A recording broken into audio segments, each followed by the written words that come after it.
সুপ্রিয় শিক্ষার্থীবৃন্দ, তোমরা যে যেখানে বসে আমার আজকের এই ক্লাস দেখছো সবাইকে আজকের ক্লাসে স্বাগত জানাচ্ছি। আমি মোহাম্মদ মঞ্জুর এলাহি, প্রভাষক আইসিটি নওবিকি কলেজ এবং মাস্টার ট্রেনার, সৃজনশীল প্রশ্নপত্র প্রণয়ন, পরিশোধন ও উত্তরপত্র মূল্যায়ন।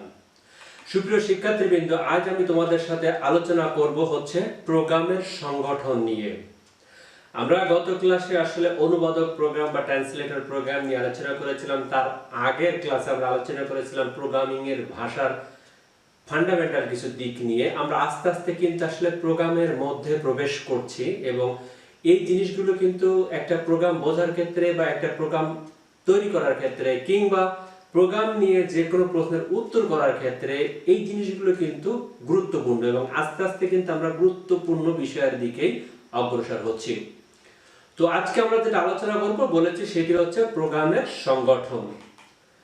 তো শিক্ষার্থী বন্ধুরা, আজকে এই পাঠ শেষে আমার বিশ্বাস তোমরা প্রোগ্রামের সংগঠন ব্যাখ্যা করতে পারবে, প্রোগ্রাম সংগঠনের বিভিন্ন ধাপ ব্যাখ্যা করতে পারবে, প্রোগ্রাম তৈরির বিভিন্ন ধাপ বর্ণনা করতে পারবে। প্রোগ্রামের সংগঠন। প্রোগ্রামের সংগঠন কি? প্রোগ্রামের সংগঠন বলতে বোঝায় হচ্ছে প্রোগ্রামের গঠন রীতিকে। প্রত্যেকটি প্রোগ্রামের তিনটা অংশ থাকে।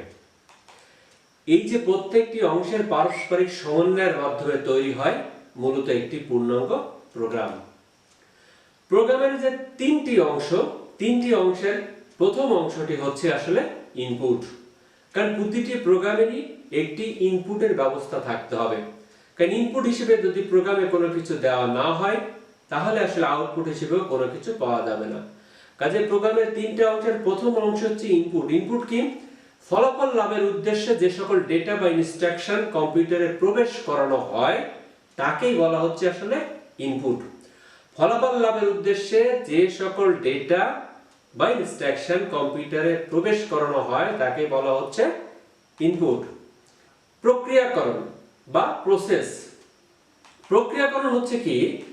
ইনপুট হিসেবে যে ডেটা বা ইনস্ট্রাকশন কম্পিউটারে প্রদান করা হয়েছে, ব্যবহারকারীর চাহিদা অনুযায়ী সেটিকে প্রসেস করা বা প্রক্রিয়াকরণ করাই হচ্ছে আসলে প্রসেস বা প্রক্রিয়াকরণ করা। এবং তৃতীয় অংশটি হচ্ছে আউটপুট। অর্থাৎ আউটপুট হচ্ছে প্রক্রিয়াকরণ করার পর যে ফলাফলটি পাওয়া যাবে সেটি হচ্ছে আউটপুট। তো তিনটা অংশের মধ্যে প্রথমে আমরা যেটা দেখলাম সেটি হচ্ছে ইনপুট। ইনপুট কি? ফলাফল লাভের উদ্দেশ্যে যে সকল ডেটা বা ইনস্ট্রাকশন কম্পিউটারে প্রবেশ করানো হয় সেটি হচ্ছে ইনপুট। এরপর ইনপুটকৃত ওই ডেটা বা ইনস্ট্রাকশনটিকে প্রোগ্রামের চাহিদা অনুযায়ী প্রস্তুত করা, অর্থাৎ প্রোগ্রামের চাহিদা বা ইনস্ট্রাকশন অনুযায়ী প্রস্তুত করাটাকে বলা হচ্ছে প্রক্রিয়াকরণ। এবং প্রক্রিয়াকরণ শেষে ওই জিনিসটি ব্যবহারকারীর কাছে ফলাফল আকারে পৌঁছে দেওয়াটাকে বলা হচ্ছে আউটপুট। একটি প্রোগ্রামের সাহায্যে যদি আমরা এই সংগঠনের তিনটা অংশকে দেখাতে চাই তাহলে প্রথমেই আমরা যেটা বলেছি একটি প্রোগ্রাম শুরু করতে হবে আমাদের। কারণ কোনো কিছু শুরু না হলে আসলে হবে না। শুরু করার পরেই আসলে যেটি হয় সেটি হচ্ছে ইনপুট। তো একটা প্রোগ্রামের এক বা একাধিক ইনপুট থাকতে পারে। So input 1, input 2। Input number 1 বা ইনপুট নাম্বার 2 দুইটাকে ইনপুট। এরপরে যে জিনিসটি দেখতে পাচ্ছি এটি হচ্ছে আসলে প্রসেস বা প্রক্রিয়াকরণ। অর্থাৎ ইনপুট হিসেবে যে নাম্বার দুটি এসেছে, একটি নাম্বার 1 আর নাম্বার 2, এই নাম্বার 1 এবং নাম্বার 2টাকে প্রক্রিয়াকরণ করা, এই অংশটি হচ্ছে প্রসেস। এখানে বলা হচ্ছে নাম্বার 1 আর নাম্বার 2 এটাকে যোগ করো, যোগ করে একটা সামেশন তৈরি করো। It's a process. এখানে যে ল্যাঙ্গুয়েজটি ব্যবহার করেছে সাম is equal two number 1 plus number 2, এটি হচ্ছে একটা প্রোগ্রামিং সিনট্যাক্স। এই প্রোগ্রামিং সিনট্যাক্সটা নিয়ে আমরা পরে আলোচনা করব। আজকে আমরা একদম প্রোগ্রামিং সিনট্যাক্সের মধ্যে যেতে চাচ্ছি না। আমরা জাস্ট প্রোগ্রামের যে তিনটা অংশ ইনপুট, প্রসেস এবং আউটপুট সেই জিনিসটাকে বোঝার চেষ্টা করছি। তো প্রথমে আমরা যেটা দেখছি ইনপুট নাম্বার 1, ইনপুট নাম্বার 2। তারপর আমরা যেটা দেখছি সেটি হচ্ছে নাম্বার 1 প্লাস নাম্বার 2। এরপর এসেছে প্রিন্ট সাম। এই অংশটি হচ্ছে আসলে কিন্তু ফলাফল বা আউটপুট। এরপরে প্রোগ্রামটি আসলে শেষ হয়ে যায়। এখানে আমরা যেটা দেখতে পাচ্ছি নাম্বার ইনপুট 1 এবং নাম্বার ইনপুট 2 এই দুইটি হচ্ছে আসলে ইনপুট সেকশন। প্রোগ্রামের এই অংশটি কি হচ্ছে ইনপুট অংশ। তারপরে সাম is equal two number 1 plus number 2, এটি হচ্ছে প্রসেস বা প্রক্রিয়াকরণ যে অংশটুকু আমরা বললাম। এবং সর্বশেষ প্রিন্ট সাম, এই অংশটা হচ্ছে আউটপুট সেকশন। তো তিনটা অংশ, ইনপুট সেকশন, প্রসেস সেকশন এবং আউটপুট সেকশন। আমি বলেছি এই যে ইনপুট নাম্বার 1 নাম্বার 2, এই গ্রামাটিক্যাল সিনট্যাক্সটার ব্যাখ্যা, কিংবা সাম is equal two number 1 plus number 2, এই সিনট্যাক্সটির ব্যাখ্যা, কিংবা প্রিন্ট সাম, এগুলোর ব্যাখ্যা আমরা পরে জানব। যদি একটি সি প্রোগ্রামের সাহায্যে এই সংগঠনের তিনটি অংশকে আমরা দেখাতে চাই, তাহলে আমরা কিভাবে দেখাতে পারি? প্রথমে যে ইনক্লুড হ্যাশ ইনক্লুড অ্যাঙ্গেল ব্র্যাকেটের মধ্যে stdio.h, এটি প্রোগ্রামের শুরুর অংশ, এটিকে বলা হয় ইনক্লুড সেকশন। এখন এই যে ইনক্লুড stdio.h এর অর্থ কি আজকে আমরা জানবো না। এরপরে যেটা হচ্ছে ইন্টি মেইন, মূলত একটি প্রোগ্রামের শুরু মেইন থেকেই হয়। এই ইন্টি মেইন, তারপরে দুইটা ব্র্যাকেট, এরপর একটা সেকেন্ড ব্র্যাকেট শুরু হয়েছে। এই জিনিসগুলোর অর্থ আমরা আজকে জানার চেষ্টা করব না, কারণ এটা জানতে গেলে আমাদের জন্য কঠিন হয়ে যাবে। আমাদের আজকে জানার উদ্দেশ্য যে প্রোগ্রামের তিনটা অংশ, সেই অংশগুলোকে আমরা জানার চেষ্টা করব।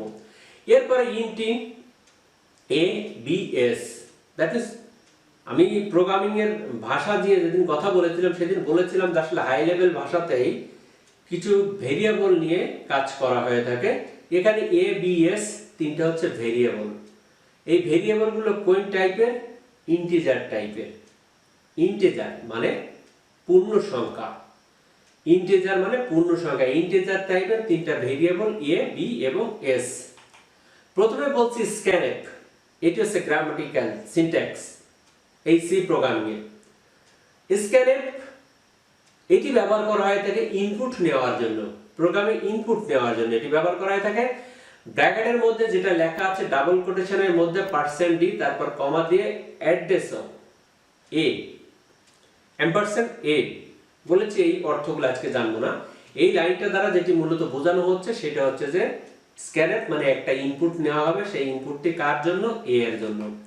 তারপরে স্ক্যানএফ আরেকটা ইনপুট নেওয়া হবে, কার জন্য? সেটি হচ্ছে বি এর জন্য। তাহলে এই দুইটি গেল ইনপুট। এরপরে বলছি এস ইকুয়াল এ প্লাস বি, তার মানে এর জন্য যে ইনপুটটি নেওয়া হয়েছে এবং বি এর জন্য যে ইনপুটটি নেওয়া হয়েছে, এই দুইটা ইনপুটকে প্লাস যোগ করে সেটাকে সামেশন করতে বলা হয়েছে। আবার বলছি S is equal to A plus B, এই সিনট্যাক্সটির ব্যাখ্যা বা এই গ্রামাটিক্যাল রুলসটির ব্যাখ্যা আমি আজকে দেব না। জাস্ট এখানে যেটি বলা হচ্ছে এ এবং বি যে দুইটা ইনপুট পাওয়া গিয়েছে সেই দুইটা ইনপুটকে যোগ করো, করে একটা সামেশন তৈরি করো। তারপরে যেটা আছে প্রিন্টএফ, প্রিন্টএফটি ব্যবহার করা হয় সাধারণত প্রোগ্রামের আউটপুট নেওয়ার জন্য, ফলাফল প্রদান করার জন্য। প্রিন্টএফ এস, তার আগে যেটা বলছি এস ইকুয়াল এ প্লাস বি, এখানে ইকুয়াল সাইনটির এই সি প্রোগ্রামিং এর ভাষায় যে ইকুয়াল আমরা দেখছি, ইকুয়াল সাইনটি সি প্রোগ্রামিং এর ভাষায় এটাকে বলা হয় অ্যাসাইনমেন্ট অপারেটর বা অ্যাসাইনমেন্ট সিম্বল। এ প্লাস বি, এখানে এ এবং বি কে যোগ করার পর যে মানটি পাওয়া যাবে সেই মানটি এর ও এস এর উপরে অ্যাসাইন করে দেবে। সো সেই কারণে বলা এস ইকুয়াল এ প্লাস বি। বলেছি ইকুয়ালটি এই সি প্রোগ্রামিং এ এই ইকুয়াল সাইনটাকে বলা হয় থাকে অ্যাসাইনমেন্ট অপারেটর। অ্যাসাইনমেন্ট অপারেটরের কাজ হচ্ছে যে ডান পাশে যে জিনিসটি থাকবে সেই জিনিসটি বাম পাশের উপরে অ্যাসাইন করে দেওয়া। অর্থাৎ এখানে ডান পাশে যে আমরা a প্লাস বি দেখতে পাচ্ছি, এর মান এবং বির মানটাকে যোগ করে কি করবে? এস এর উপরে রেখে দেবে। পরবর্তীতে বলা হচ্ছে প্রিন্টএফ মানে আউটপুট বা ফলাফল দেখাও, কার? এস এর মানটি দেখাও। ঠিক আছে? এটি প্রোগ্রামিং এর ভাষায় সর্বশেষ এখানে বলছে রিটার্ন 0, তারপরে ব্র্যাকেট দিয়ে এখানে প্রোগ্রামটিকে শেষ করে দেওয়া হয়েছে। আমরা আবারও বলছি যে প্রথমে ইনক্লুড, এটির কাজ কি, তারপরে ইন্টি মেইন, এটির অর্থ কি, স্ক্যানএফ, তারপরে যে %d, তারপরে %a, এই সিম্বলগুলোর কাজ আমরা পরে শিখব। যেদিন আমরা অপারেটর নিয়ে আলোচনা করব সেই দিন প্রত্যেকটি অপারেটর কোনটার কি কাজ সেগুলো আমরা ভালো করে জানবো। আজকে জাস্ট আমরা প্রোগ্রামের অংশ বোঝার ক্ষেত্রে যতটুকু একটু না ধরে দিলে নয় ততটুকুই কেবলমাত্র ধরে দেওয়ার চেষ্টা করছি।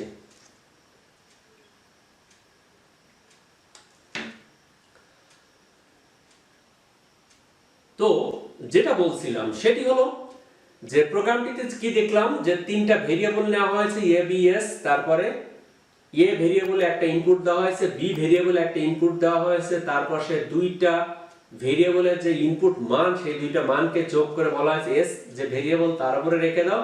পরবর্তীতে বলা হয়েছে প্রিন্টএফ এস, তার মানে এস ভেরিয়েবলের মধ্যে যেটি আছে সেটি তুমি আউটপুটে দিয়ে দাও। এখানে যে স্ক্যানএফ এই দুইটা হচ্ছে কিন্তু আসলে ইনপুট সেকশন, মাঝখানে এস প্লাস এস ইকুয়াল এ প্লাস বি এটি হচ্ছে প্রসেস সেকশন, প্রিন্টএফ যে এস এটি বলা হচ্ছে আসলে আউটপুট সেকশন। প্রোগ্রামের যে তিনটা অংশ সেই তিনটা অংশ কিন্তু প্রোগ্রামিং এর ভাষায় এভাবেই তুলে ধরা হয়েছে। যদি এই জিনিসটা কিভাবে কাজ করে কম্পিউটারের ভিতরে ইন্টারনালি সেটি যদি আমরা একটু দেখার চেষ্টা করি, একেবারে ইন্টারনালি কিভাবে কাজ করে সেটি আমরা অবশ্যই যেদিন প্র্যাকটিক্যালি প্রোগ্রাম নিয়ে কাজ করব সেদিন কিভাবে কম্পাইলার কম্পাইল করে প্র্যাকটিক্যালি আমরা সেটা দেখব। আজকে আমরা একটু রূপক অর্থে দেখে নিতে চাচ্ছি। সেটি হলো বলেছি যখন স্ক্যান এ পি এস তিনটা ভেরিয়েবল কম্পিউটারে যখন এই লাইনটি কাজ করে, প্রোগ্রামের যখন এই লাইনটি কাজ করে, তখন মেমোরিতে এ বি এবং এস তিনটা ভেরিয়েবলের জন্য তিনটা জায়গা বরাদ্দ করা হয়। পরবর্তীতে যখন বলা হচ্ছে ইনপুট স্ক্যানে এ কে যখন একটা ইনপুট দিতে বলা হয় কিবোর্ড থেকে, তখন সেই ইনপুটটি এর কাছে নিয়ে দিয়ে দেওয়া হয়। তারপরে যখন ইনপুট বি কে যখন একটা ইনপুট দেওয়া হয় তখন সেটি কি বি এর কাছে নিয়ে রেখে দেওয়া হয়। পরের লাইনে যখন বলা হয় এ আর বি কে যোগ করে এস এর কাছে দিয়ে দাও, তখন আসলে এ এবং বি কে যোগ করে সেই যোগফলটি সিপিইউ কি করে এস ভেরিয়েবলের কাছে দিয়ে দেয়। পরবর্তীতে প্রিন্ট এইচ যখন বলা হচ্ছে এস এর মধ্যে কি আছে সেটা কি মনিটরে দেখিয়ে দাও, তখন আসলে সেটি মনিটরে দেখিয়ে দেওয়া হয়। তো যাই হোক, এটা আমরা রূপক অর্থে একটু জানলাম, আমরা প্র্যাকটিক্যালি এটা দেখব। এখন আমরা যে প্রোগ্রামের কথা বললাম যে প্রোগ্রামের তিনটি অংশ রয়েছে, সো একটি প্রোগ্রামকে নিয়ে কাজ করার জন্য অবশ্যই আমাকে প্রোগ্রামের কতগুলো ধাপ অতিক্রম করতে হয়।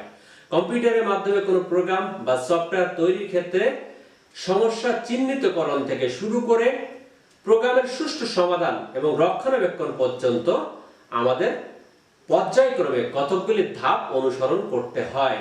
সমস্যা চিহ্নিতকরণ কি সমস্যা? আসলে প্রোগ্রাম কি? প্রোগ্রাম হচ্ছে কোনো নির্দিষ্ট সমস্যার সমাধানের জন্য ধারাবাহিক এবং সুশৃঙ্খলভাবে লিখিত নির্দেশনাবলীর সমষ্টিকে আসলে প্রোগ্রাম বলা হয়। কাকে?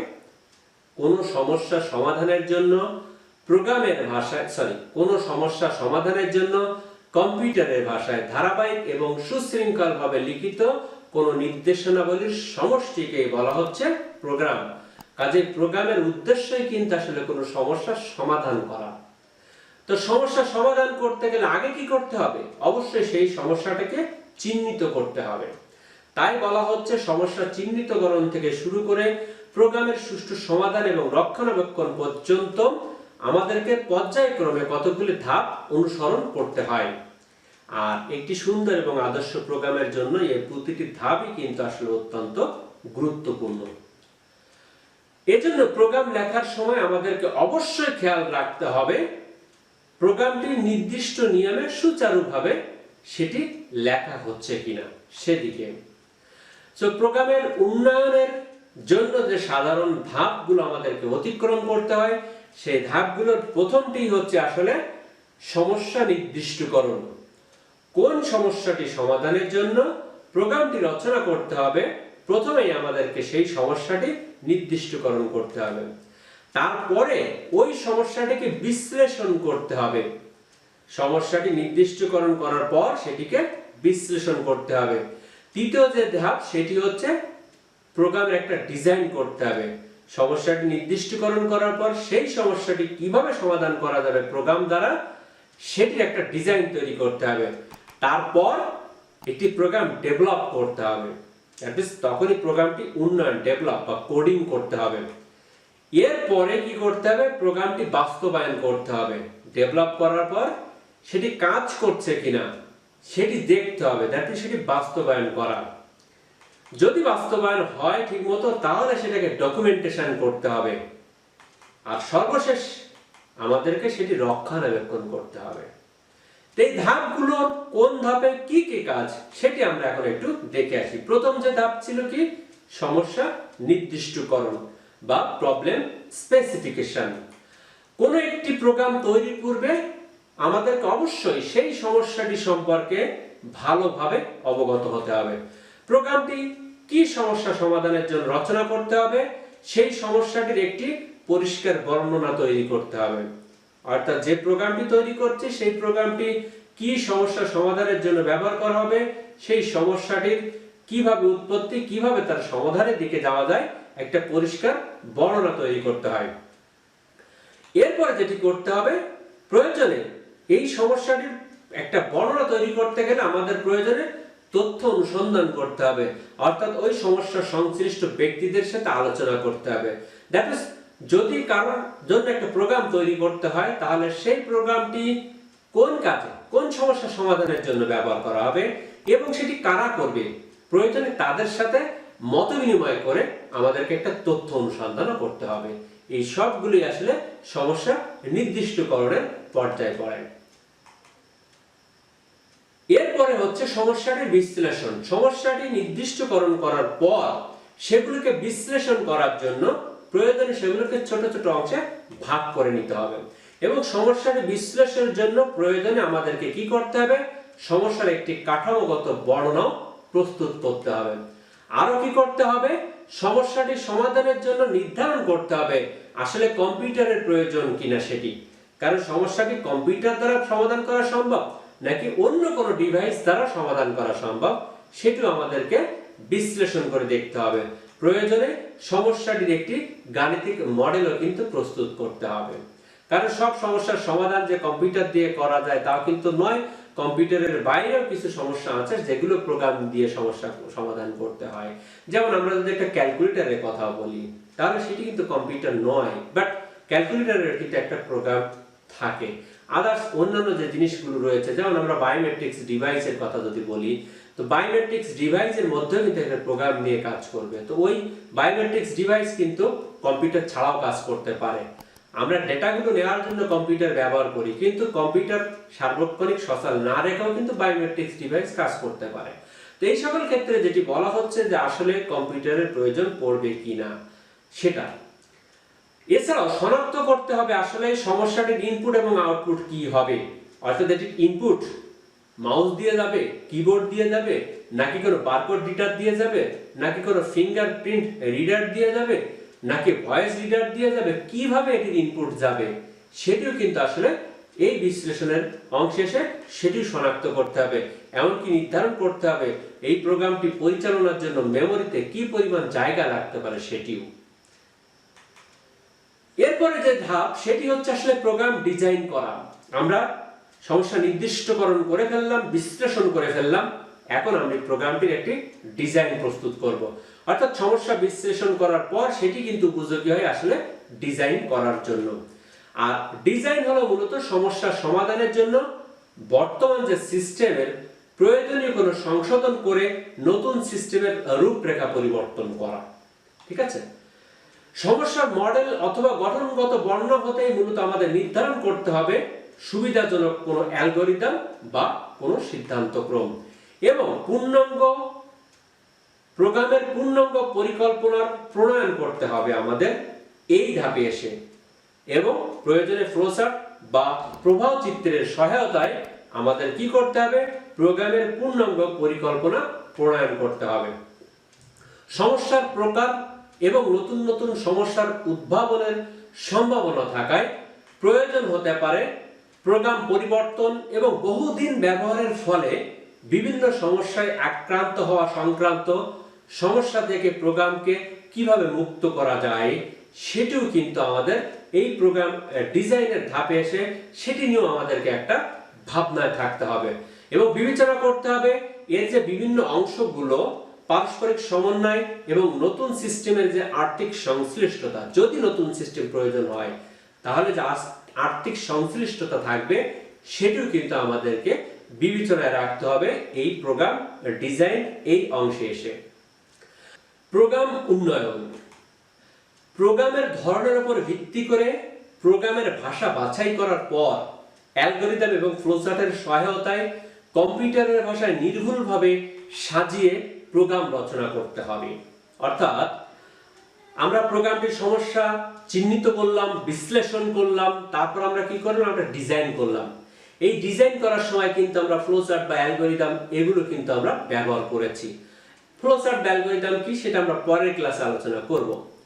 এখন এই সব কিছু নিয়ে যখন আমরা একটা প্রোগ্রাম রচনা করতে যাব, তখন কিন্তু বলা হচ্ছে প্রোগ্রামের ধরনের উপরে ভিত্তি করে প্রোগ্রামের ভাষা বাছাই করার পর সকল ধরনের প্রোগ্রাম, যেমন সকল ধরনের প্রোগ্রামিং ভাষা দিয়ে রচনা করা কমফোর্টেবল নয়, ঠিক তেমনি একজন প্রোগ্রামের দ্বারা সকল ভাষা ব্যবহার করে প্রোগ্রাম রচনা করা সম্ভব নয়। অর্থাৎ এখানে প্রোগ্রামার যে ভাষাটি ভালো পারবে কিংবা এই প্রোগ্রামটি রচনা করার জন্য যে ভাষাটি উপযোগী, প্রোগ্রামারকে সেই ভাষা ব্যবহার করতে হবে। অর্থাৎ যেখানে পিএইচপি দরকার সেখানে পিএইচপি ব্যবহার করতে হবে, সেখানে কিন্তু জাভাস্ক্রিপ্ট দিয়ে ভালো কাজ চলবে না। যেখানে সি দরকার সেখানে সি ব্যবহার করতে হবে, সেখানে আবার পাইথন দিয়ে ভালো কাজ করবে না। তো এই জন্য বলা হচ্ছে যে প্রোগ্রামের ধরনের উপর ভিত্তি করে প্রোগ্রামের ভাষা বাছাই করার পর অ্যালগরিদম এবং ফ্লোচার্টের সহায়তায় কম্পিউটারের ভাষায় নির্দেশসমূহকে সাজিয়ে একটি প্রোগ্রাম রচনা করতে হবে। নির্দিষ্ট প্রোগ্রামের ভাষা ব্যবহার করে প্রোগ্রাম লেখাকেই বলা হচ্ছে প্রোগ্রাম কোডিং করা। প্রোগ্রাম কোডিং এর জন্য রয়েছে আসলে বিভিন্ন ধরনের প্রোগ্রামের ভাষা, যেমন বেসিক, সি, প্যাসকেল, আরো অনেক ধরনের ভাষা রয়েছে। এরপরে আমরা দেখব প্রোগ্রাম বাস্তবায়ন। প্রোগ্রাম বাস্তবায়ন হচ্ছে কি, যখন প্রোগ্রামিং ভাষা ব্যবহার করে প্রোগ্রামিং কোডিং করা হলো, প্রোগ্রাম রচনা করা হলো, তখন সেই প্রোগ্রামটিকে চালিয়ে দেখা, মূলত প্রোগ্রাম বাস্তবায়ন করা। উৎস থেকে প্রোগ্রামকে অনুবাদক প্রোগ্রামের মাধ্যমে কি করে নিতে হবে, যান্ত্রিক ভাষায় রূপান্তর করতে হবে। আমরা গত ক্লাসে ট্রান্সলেটর প্রোগ্রাম পড়েছিলাম, তার আগের ক্লাসে প্রোগ্রামিং ভাষার স্বাভাবিক সাধারণ যে বিষয়গুলো আলোচনা করেছিলাম সেখানে বলেছিলাম মেশিন ভাষা বাদে অন্য যে কোনো ভাষায় রচিত প্রোগ্রাম সেটাকে ট্রান্সলেটর প্রোগ্রাম দ্বারা যান্ত্রিক ভাষায় বা মেশিন ভাষায় অনুবাদ করে নিতে হবে, তা না হলে কম্পিউটার সেটি বুঝতে পারবে না। তাই বলছে এই আমরা যে প্রোগ্রাম কোডিং করলাম, প্রোগ্রাম বাস্তবায়ন এইভাবে যে প্রোগ্রাম কোডিং করলাম, মূলত আমরা তো মেশিন ভাষায় ব্যবহার করে প্রোগ্রামটি কোডিং করছি না, কারণ মেশিন ভাষা ব্যবহার করে এখন কেউ প্রোগ্রাম কোডিং করে না। সো মেশিন ভাষা বাদ দিয়ে অন্য যে কোনো ভাষায় প্রোগ্রাম যখন আমরা রচনা করব, সেই ভাষায় রচিত প্রোগ্রামকে বলা হয় উৎস প্রোগ্রাম বা সোর্স প্রোগ্রাম। এটাকে অনুবাদক প্রোগ্রাম দিয়ে যখন অনুবাদ করে দেওয়া হয় তখন সেটিকে বলে অবজেক্ট প্রোগ্রাম বা বস্তু প্রোগ্রাম। তাই বলছে উৎস থেকে প্রোগ্রামকে অনুবাদ করে অনুবাদক প্রোগ্রামের মাধ্যমে সেটিকে বস্তু প্রোগ্রাম বা যান্ত্রিক ভাষায় রূপান্তর করতে হবে এবং প্রোগ্রামকে অবশ্যই নির্ভুল হতে হবে উৎস থেকে প্রবাহিত হয়ে গন্তব্যে পৌঁছানো পর্যন্ত। আমরা যে একটু আগে প্রোগ্রামের ধাপগুলো দেখলাম, প্রথমে প্রোগ্রাম একটি ভেরিয়েবল নিচ্ছে, তারপর ইনপুট নিচ্ছে, প্রসেস করছে, আউটপুটের কাছে পাঠাচ্ছে। এই যে উৎস থেকে গন্তব্যের দিকে প্রোগ্রামটা প্রবাহিত হচ্ছে, এক্ষেত্রে কিন্তু প্রত্যেকটা ধাপই আমাদেরকে নির্ভুল হতে হবে। যখন নির্ভুল হবে না তখন অবশ্যই সেটাকে অনুবাদ বা কম্পাইল করতে গেলে আমাকে বলেই দেবে যে এটা জায়গায় ভুল হয়নি, ভুল হয়েছে। এরপরে কিন্তু বিষয় থাকে যে প্রোগ্রামিং এর অনুবাদের ক্ষেত্রে কোনো ভুল না হলেও এখানে কিন্তু লজিক বা গ্রামারের কিছু ভুল থাকতে পারে। বলা হচ্ছে এই ধরনের কোনো ভুল থাকতে পারবে না। এরপরে প্রোগ্রাম রচনা করার পর আমাদেরকে সেটাকে পরীক্ষা করে দেখতে হবে, অর্থাৎ প্রোগ্রামের প্রতিটি অংশ ইনপুটটা ঠিকমতো কাজ করছে কিনা, প্রসেসটা ঠিকমতো হচ্ছে কিনা, আউটপুটটা ঠিকমতো দিচ্ছে কিনা। তারপরে পূর্ণাঙ্গ প্রোগ্রাম বলতে সেই সকল অংশে বলা হচ্ছে, ধরে নাও যে একজন শিক্ষার্থী বা একজন শিক্ষক এর হাজিরা যদি বায়োমেট্রিক্সে নেওয়া হয় বা কোনো প্রতিষ্ঠানের কর্মচারীর হাজিরা যদি বায়োমেট্রিক্সে নেওয়া হয়, তাহলে প্রথমে দেখতে হবে বায়োমেট্রিক্সে হাজিরা দিলে সেই অংশটি হাজিরা ঠিকমতো নিচ্ছে কিনা। তারপরে দেখতে হবে ওই হাজিরাটি শিক্ষক বা ওই কর্মচারীর যে মেইন ডাটাবেস সেই ডাটাবেসে যাচ্ছে কিনা। ডাটাবেসে যাওয়ার পর তার হাজিরাটা ঠিকমতো গণনা হচ্ছে কিনা, সে কতক্ষণ প্রতিষ্ঠানে রয়েছে সেই টাইমটা ঠিকমতো কাজ করছে কিনা, এবং মাস শেষে তার কর্মঘণ্টা হিসাব করে ঠিকমতো বেতনটি দিচ্ছে কিনা, বেতনটি হিসাব করছে কিনা। এই যে আলাদা আলাদা অংশগুলো ঠিকমতো কাজ করছে কিনা সেটুকু যাচাই করে নেওয়ার পর তারপর পূর্ণাঙ্গ প্রোগ্রামটি একসাথে ঠিকমতো কাজ করছে কিনা সেটাকে যাচাই করে নেওয়ার কথাটি বলা হয়েছে। প্রোগ্রামের যদি কোনো ত্রুটি থাকে তাহলে ত্রুটি মুক্তকরণ করতে হবে, এবং প্রোগ্রামের ত্রুটি মুক্তকরণ এই কাজটিকে বলা হচ্ছে ডিবাগিং করা। প্রোগ্রামে কোনো ভুল থাকলে সেই ভুলটা খুঁজে বের করা এবং সেটি সংশোধন করাটাকে বলা হচ্ছে ডিবাগিং করা।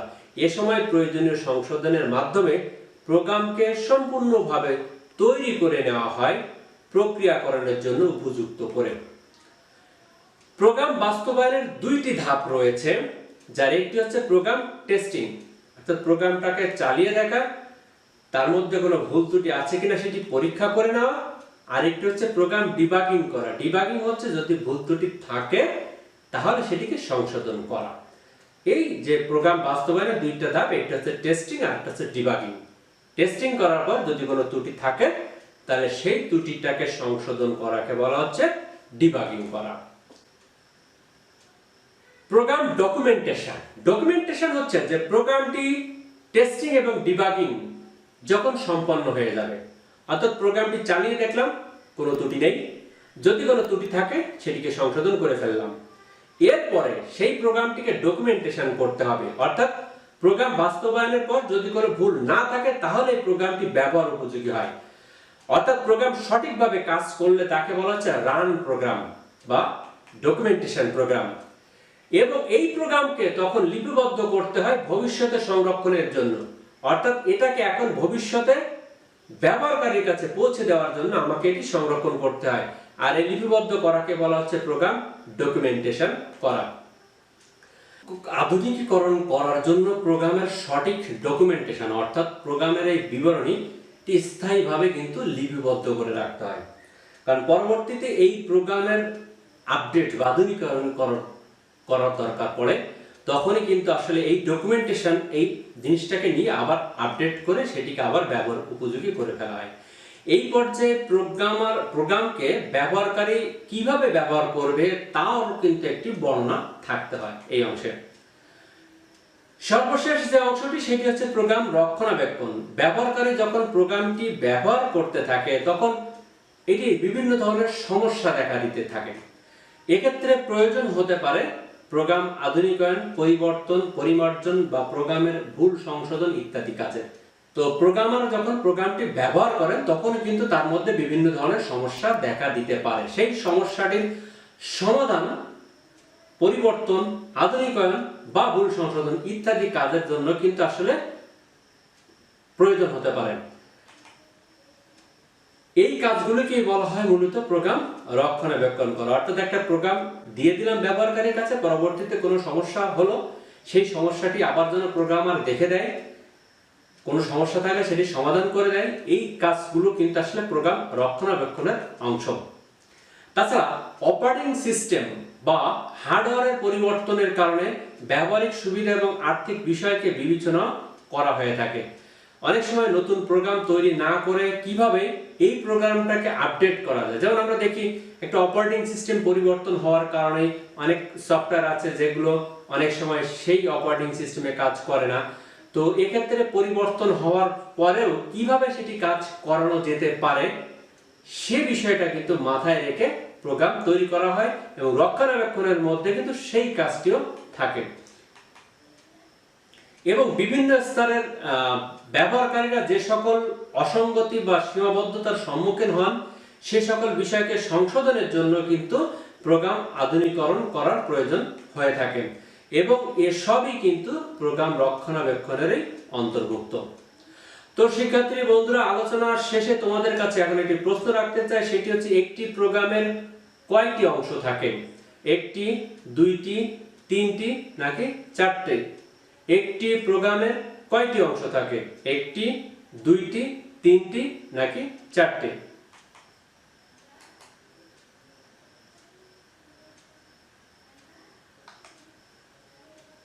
তো আলোচনা থেকে আমরা যেটা জেনেছি একটি প্রোগ্রামের আসলে তিনটি অংশ থাকে, কি?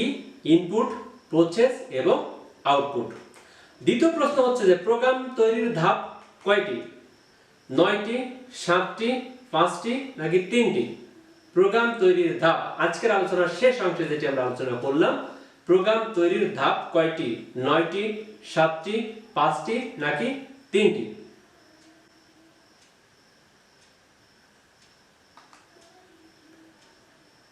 আলোচনার মাধ্যমে আমরা এটাও দেখলাম যে একটি প্রোগ্রাম তৈরির ধাপ হয়েছে 7টি। তো আজকের আলোচনা থেকে আমরা যেটি শিখলাম সেটি হচ্ছে প্রোগ্রামের সংগঠনের ব্যাখ্যা, আরো যেটা জানলাম প্রোগ্রামের সংগঠনের বিভিন্ন ধাপের বর্ণনা বা ব্যাখ্যা, এবং যেটি জানলাম প্রোগ্রাম তৈরির বিভিন্ন যে ধাপ সেটি সম্পর্কে। তো শিক্ষার্থী বন্ধুরা, এরই সাথে আমার আজকের আলোচনা শেষ করছি। দেখা হবে আবার অন্য কোনো দিন, অন্য কোনো সময়, অন্য কোনো ক্লাসে, অন্য কোনো টপিকস নিয়ে। সেই পর্যন্ত সবাই ভালো থাকো, সুস্থ থাকো। আল্লাহ হাফেজ।